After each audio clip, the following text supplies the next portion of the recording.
संतों की महिमा की यदि बात की जाए, भगवान कहते हैं, जिन चरणन साधु चले उन चरणन भगवान। साधु चरणन पाए के धरा भई धनवान। साधु संत जो तपस्वी, जो दिव्य साधु संत होते हैं, वो नंगे ही पैर इस धरती पर विचरण करते हैं। और वो साधु संत नंगे पैर अपनी इच्छा से नहीं, उन साधु संतों के लिए उस परमात्मा का इशारा होता है। आप पैरों में कुछ भी नहीं पहनेंगे, नंगे पैर ही इस धरती पर विचरण करना होगा आपको। एक बार पूछ लिया साधु माने उस परमात्मा से कि ऐसा क्यों?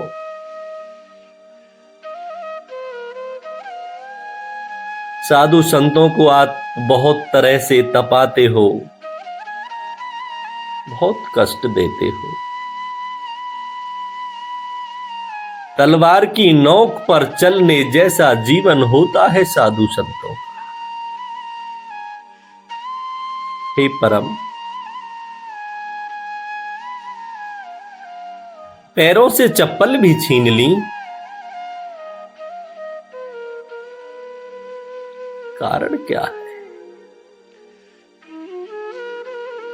भगवान कहते हैं कि हे संतात्मा, आप जैसी पुण्य और दिव्य आत्मा इस धराधाम पर युगों के बाद आती है। आप जैसी आत्माओं को मैं हजारों जन्मों तक तपाता हूं।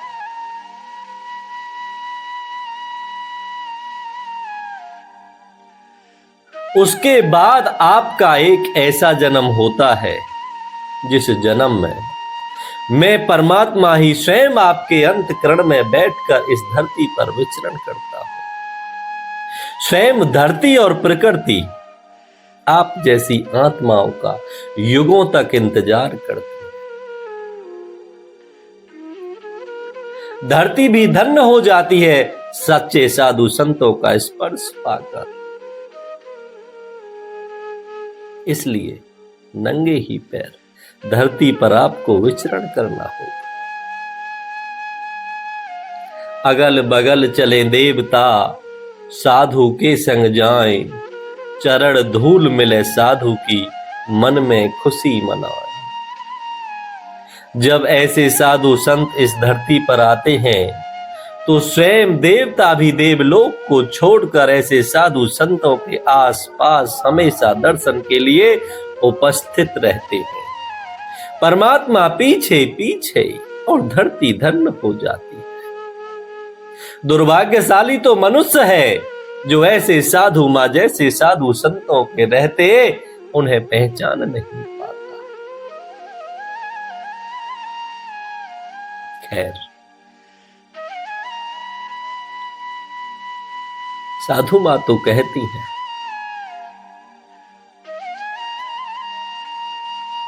मैं ना सही, परम के शब्द ही सही। मनुष्य जब भी अपने मन में इस बात का बोध, जागृति, जिज्ञासा पैदा कर ले कि उसे आत्म कल्याण करना ही है, तो परमात्मा के द्वारा लिखवाए गए दिव्य शब्दों का पठन पाठन और श्रवण करे। जीवन में उन शब्दों को उतारे। भगवान कहते हैं, जिन शब्दों को साधु संतों के द्वारा मैं जगत में वेद ग्रंथों के रूप में कलमबद्ध करा देता हूं, उन शब्दों में मैं हमेशा जीवित रहता हूं। ज्ञान के शब्द ही मेरा प्राण होते हैं।